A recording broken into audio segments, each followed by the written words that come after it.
जय हिंद साथियों, बहुत बहुत स्वागत है एक बार फिर से आप सभी का बी ए सेमेस्टर वाला में। दोस्तों, दीनदयाल उपाध्याय गोरखपुर विश्वविद्यालय में आपका पेपर हुआ है। ठीक है, डीडीयू यूनिवर्सिटी में किसका पेपर हुआ है भैया?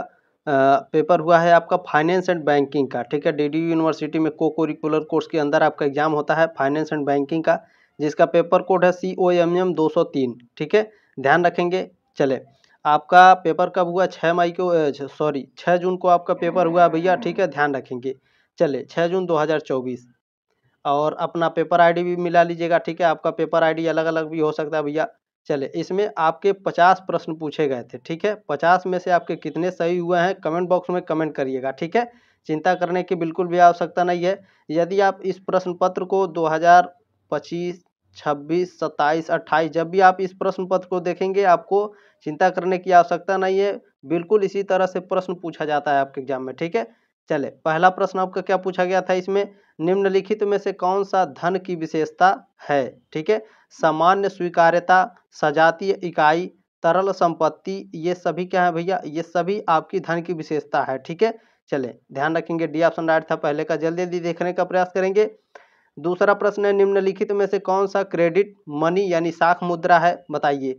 तो साख मुद्रा चेक, चेक ओवरड्राफ्ट, वचन पत्र, विनिमय नोट, ये सभी क्या है भैया? ये सभी आपके क्रेडिट मनी है। ठीक है, दूसरे का डी ऑप्शन करेक्ट था। तीसरा प्रश्न आपका पूछा गया था, निम्नलिखित में से कौन सा एक वाणिज्यिक बैंक का कार्य है? वाणिज्यिक बैंक का कार्य क्या है? जमा स्वीकार करता है, साख का निर्माण करता है, एजेंसी का कार्य, ये सभी करते हैं भैया। तीसरे का डी ऑप्शन राइट था आपका। चलिए, चौथा प्रश्न पूछा गया था, वह संस्था जो ऋण देने के उद्देश्य से जमा स्वीकार करती है कहलाती है? तो वह वाणिज्यिक बैंक कहलाती है। ए ऑप्शन राइट है आपका चौथे का। पांचवा प्रश्न क्या पूछा गया था, केंद्रीय बैंक ऋण की उपलब्धता बढ़ा सकता है? कैसे बढ़ा सकता है, कब बढ़ा सकता है? तो सरकारी प्रतिभूतियां खरीद कर बढ़ा सकता है। सी ऑप्शन राइट है आपका पांचवे का। प्रश्न नंबर 6 आपका क्या पूछा गया है, जमा की गई राशि से अधिक धनराशि निकालने की अनुमति देना कहलाता है? अधिविकर्ष कहलाता है। ठीक है, ओवरड्राफ्ट जिसे बोलते हैं। बी ऑप्शन राइट है आपका छठवें का। चलिए, जिनका भी एग्जाम अभी हुआ है, ठीक है, तो इस क्लास को भेज दीजिएगा, वो भी अपना आंसर की मिला लेंगे भैया। ठीक है, जरूर व्हाट्सएप पर शेयर कर दीजिएगा। सातवां प्रश्न है, अर्थव्यवस्था में निवेश को प्रोत्साहित करने के लिए केंद्रीय बैंक हो सकता है? क्या हो सकता है? सरकारी प्रतिभूतियां बेचें। ठीक है, डी ऑप्शन राइट है आपका सातवें का। चले, प्रश्न नंबर 8 पूछा गया था, निम्नलिखित में से कौन धन के करीब यानी निकट है? तो धन के करीब निकट कौन है भैया? बताइए। आठवें का ऑप्शन नंबर डी करेक्ट है। ठीक है, बंध पत्र, बीमा पॉलिसी, प्रतिभूतियां, ये सभी क्या है भैया? ये सभी आपके धन के करीब यानी निकट है। ठीक है, बॉन्ड्स, इंश्योरेंस पॉलिसी, सिक्योरिटीज, ये सभी। ठीक है, चले, ध्यान रखेंगे। प्रश्न नंबर 9 क्या पूछा गया है, भारत में सभी टकसाल और 1 रुपए के नोट का प्रचलन कौन करता है? भारत में 1 रुपए के नोट का प्रचलन कौन करता है भैया? बताइए। बिल्कुल वित्त मंत्रालय करता है। ठीक है, मिनिस्ट्री ऑफ फाइनेंस, ये ऑप्शन करेक्ट है आपका। प्रश्न नंबर 10 क्या पूछा गया था, भारत की मौद्रिक प्रणाली पर आधारित है? भारत की मौद्रिक प्रणाली किस पर आधारित है भैया? भारत की मौद्रिक प्रणाली पेपर मानक पर आधारित है। ठीक है, पेपर स्टैंडर्ड, ये ऑप्शन राइट है आपका। चलिए, प्रश्न नंबर 11 क्या पूछा गया था आपका, निम्नलिखित में से कौन सा भारत का शीर्ष बैंक है? भारत का शीर्ष बैंक कौन सा? आप सभी लोग जानते हैं, आरबीआई है। ठीक है, रिजर्व बैंक ऑफ इंडिया। चलिए, बी ऑप्शन करेक्ट था आपका 11 का।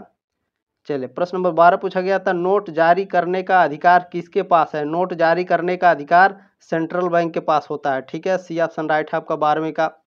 प्रश्न नंबर 13 क्या पूछा गया था, निम्नलिखित में से कौन सा कार्य एक केंद्रीय बैंक का है? इनमें से कौन सा कार्य है? तो केंद्रीय बैंक नोट जारी कर सकता है। ठीक है, सरकार और बैंकों का बैंकर है। बिल्कुल, धन की आपूर्ति और नियंत्रण, बिल्कुल, डी ऑप्शन राइट है आपका 13वें का। प्रश्न नंबर 14 क्या पूछा गया था, कुल जमा का अनुपात जिसे एक वाणिज्यिक बैंक को आरबीआई के पास रखना होता है उसे कहा जाता है? तो उसे नगद आरक्षित अनुपात कहा जाता है। ठीक है, cash reserve ratio, C option right है आपका 14 का।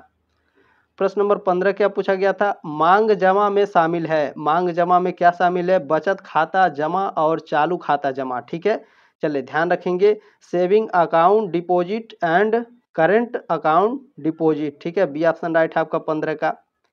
प्रश्न नंबर 16 पूछा गया था, जनता का बैंक कौन सा है? जनता का बैंक कौन सा है भैया? Commercial bank. ठीक है, वाणिज्यिक बैंक, ये ऑप्शन राइट है आपका 16 का। प्रश्न नंबर 17 पूछा गया था आपका, ध्यान रखेंगे। एक वाणिज्यिक बैंक का प्राथमिक कार्य है, एक वाणिज्यिक बैंक का प्राथमिक कार्य क्या होता है? जमा स्वीकार करना, ऋण अग्रिम करना और साख निर्माण, ठीक है। एक्सेप्टिंग डिपॉजिट, एडवांसिंग लोन और क्रेडिट क्रिएशन, ठीक है। डी ऑप्शन राइट है आपका 17 का। प्रश्न नंबर 18 आपका पूछा गया है, वाणिज्यिक बैंकों द्वारा स्वीकार की जाने वाली जमाएं हैं। वाणिज्यिक बैंकों द्वारा चालू जमा होता है, बचत जमा होता है और सावधि जमा, ठीक है। करंट डिपॉजिट, सेविंग डिपॉजिट और टर्म डिपॉजिट। डी ऑप्शन आपका राइट हो जाएगा, ऑल ऑफ द अबव, ठीक है। डी ऑप्शन राइट है 18 का। चलें, प्रश्न नंबर 19 आपका क्या पूछा गया था? वाणिज्यिक बैंकों द्वारा किस प्रकार का ऋण दिया जाता है? वाणिज्यिक बैंकों द्वारा कौन सा ऋण दिया जाता है भैया? नगद ऋण दिया जाता है, cash, credit, overdraft, loan and advance, ठीक है। ऋण और अग्रिम, ओवरड्राफ्ट, ये सभी डी ऑप्शन राइट हो जाएगा आपका। चले, प्रश्न नंबर 20 क्या पूछा गया है? वाणिज्यिक बैंकों का द्वितीय कार्य कौन सा है? वाणिज्यिक बैंकों का द्वितीय कार्य क्या होता है? एजेंसी कार्य, सामान्य उपयोगिता फंक्शन, सामाजिक कार्य, ये सभी, ठीक है। Agency function, general utility function, social function, ये सभी। डी ऑप्शन राइट है 20 का। प्रश्न नंबर 21 क्या है? बैंकिंग लोकपाल योजना के दायरे में किसे शामिल किया गया? किसे शामिल किया गया भैया? सभी अनुसूचित बैंक, ठीक है। ऑल शेड्यूल बैंक, ये ऑप्शन राइट है आपका 21 का। प्रश्न नंबर 22 पूछा गया था, मौद्रिक नीति का संबंध है। मौद्रिक नीति का संबंध किससे है? खुले बाजार संचालन से, ठीक है। Open market operations. चले, डी ऑप्शन राइट है आपका। प्रश्न नंबर 23 पूछा गया था, नरसिम्हा समिति किससे संबंधित है? नरसिम्हा समिति बैंकिंग सुधार से संबंधित है, ठीक है। चलें, बी ऑप्शन राइट है आपका 23 का। प्रश्न नंबर 24 पूछा गया था, निम्नलिखित में से कौन कार्यशील पूंजी का स्रोत नहीं है? कार्यशील पूंजी का स्रोत कौन सा नहीं है भैया? असुरक्षित सावधि ऋण, ठीक है। डी ऑप्शन राइट है आपका 24 का। प्रश्न नंबर 25 पूछा गया था, एक बैंकर्स चेक है। एक बैंकर्स चेक कौन सा भैया? ए लोकल डीडी, ठीक है। एक स्थानीय डीडी, ए ऑप्शन राइट है आपका 25 का। प्रश्न नंबर 26 पूछा गया है, रुपे कार्ड की शुरुआत किस साल में की गई थी? तो रुपे कार्ड की शुरुआत देखिए मार्च में किया गया था 2012 में, ठीक है। मार्च 2012 में किया गया था, हालांकि आपके ऑप्शन में दिया नहीं है, ठीक है। तो इसका नंबर आपको पूरा मिलेगा, चिंता करने की आवश्यकता नहीं है।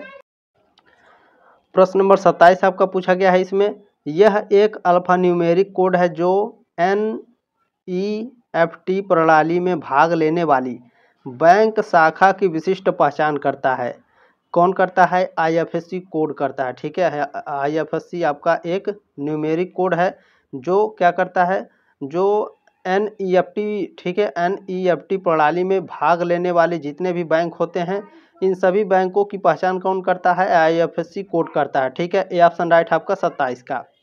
चले, प्रश्न नंबर 28 आपका पूछा गया भैया, BHIM, ठीक है। भीम का मतलब क्या है? तो भीम का मतलब आप सभी लोग जानते होंगे, ठीक है। भारत इंटरफेस फॉर मनी, ठीक है। Bharat interface for money, B option right है 28 का। चले, प्रश्न नंबर 29 क्या पूछा गया था आपका? प्रश्न नंबर 29 है, BHIM भीम एप्लीकेशन किस संगठन ने विकसित किया? भीम एप्लीकेशन को किसने आपका विकसित किया था? NPCI ने विकसित किया था, ठीक है। सी ऑप्शन राइट है आपका 29 का। चलिए, प्रश्न नंबर 30 आपका क्या पूछा गया था? What does UPI stand for? UPI का फुल फॉर्म क्या होता है? Unified payment interface, C option right है आपका 30 का। चले, प्रश्न नंबर 31 क्या पूछा गया भैया आपका? प्रश्न नंबर 31 है, UPI पर पैसे भेजने के लिए निम्नलिखित में से किस विधि का उपयोग किया जा सकता है? तो UPI से पैसा भेजने के लिए क्या किया जा सकता है? मोबाइल नंबर का यूज कर सकते हैं, ठीक है। वर्चुअल भुगतान, ठीक है। वर्चुअल पेमेंट एड्रेस और बैंक अकाउंट के द्वारा भी, ठीक है। डी ऑप्शन राइट है आपका। प्रश्न नंबर 32 पूछा गया है, UPI सेवा कब शुरू की गई थी? UPI सेवा 2016 में शुरू की गई थी, बी ऑप्शन राइट आपका 32 का। प्रश्न नंबर 33 पूछा गया है, ट्रेजरी बिल किसके द्वारा जारी किया जाता है? तो जो ट्रेजरी बिल है साथियों, यह RBI के द्वारा जारी किया जाता है, ठीक है। बी ऑप्शन राइट है 33 का। चले, प्रश्न नंबर 34 क्या पूछा गया है? क्रेडिट कार्ड पर किस प्रकार के लेन देन की अनुमति नहीं है? तो किस प्रकार की? जुआ लेन देन, जुआ लेन देन का मामला नहीं है भैया क्रेडिट कार्ड पर, ठीक है। 34 का डी ऑप्शन राइट है आपका। प्रश्न नंबर 35 क्या है? डेबिट कार्ड, ATM कार्ड एक अंक संख्या है। कितने अंक का डेबिट कार्ड होता है भैया? डेबिट कार्ड पर जो नंबर होता है कितने नंबर का होता है? वह 16 नंबर का होता है। ठीक है, सी ऑप्शन राइट है आपका 35 का।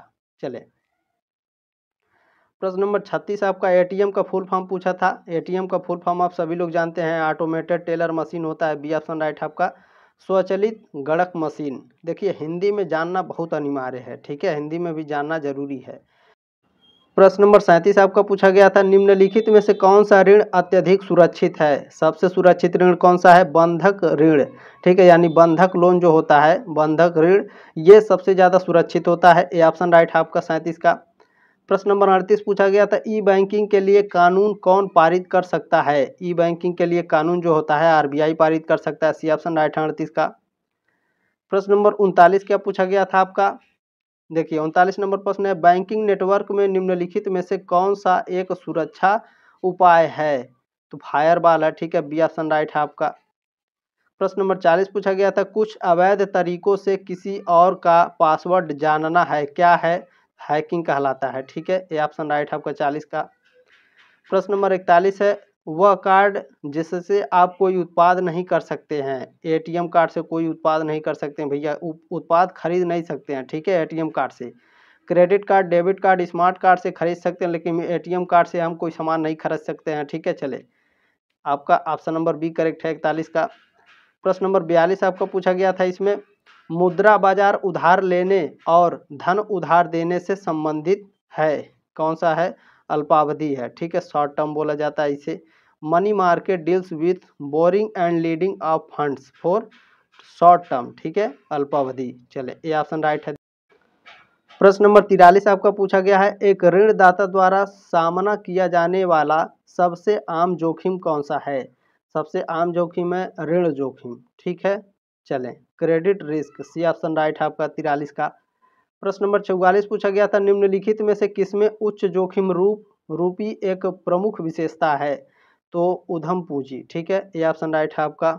चले ध्यान रखेंगे 44 का ऑप्शन राइट है।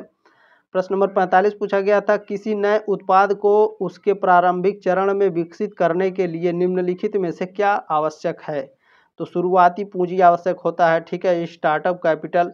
ये ऑप्शन राइट है 45 का। प्रश्न नंबर 46 है, वेंचर कैपिटल के जनक कौन है? वेंचर कैपिटल के जो जनक हैं जॉर्जेस डोरियट हैं। बी ऑप्शन राइट है आपका 46 का। चले प्रश्न नंबर 47 क्या पूछा गया है, भारतीय प्रतिभूति एवं विनिमय बोर्ड की स्थापना किस वर्ष हुई थी? 1988 में। ठीक है, 1988 में हुई थी। ये ऑप्शन राइट है 47 का। प्रश्न नंबर 48 आपको क्या पूछा गया था भैया? बहुत ही शानदार है, ई बैंकिंग में स्कीमिंग एक तरीका है। कैसा तरीका है? क्रेडिट कार्ड की जानकारी चुराने का। ठीक है, सी ऑप्शन राइट है। प्रश्न नंबर 49 क्या पूछा गया है, भारतीय बैंकिंग लेन देन के संबंध में एनईएफटी का क्या अर्थ है? एनईएफटी का फुल फॉर्म क्या है बताइए? एनईएफटी का फुल फॉर्म क्या होता है भैया? National electronic fund transfer. ठीक है, राष्ट्रीय electronic fund transfer. D option right है आपका। प्रश्न नंबर 50 है, लास्ट प्रश्न है आपका। क्या पूछा गया था? ध्यान देंगे, निम्नलिखित में से किस मुद्रा बाजार उपकरण को जीरो कूपन बॉन्ड के रूप में भी जाना जाता है? तो ट्रेजरी बिल को। ठीक है, चलिए ध्यान रखेंगे, बी ऑप्शन राइट है आपका। आपका कितने प्रश्न सही हुए कमेंट बॉक्स में कमेंट जरूर करिएगा। सब्सक्राइब कर लीजिएगा। 5th सेमेस्टर में भी, 3rd सेमेस्टर में भी और 1st सेमेस्टर में भी आपकी काफ़ी शानदार तरीके से तैयारी कराई जाएगी। ठीक है, तब तक के लिए जय हिंद, वंदे मातरम।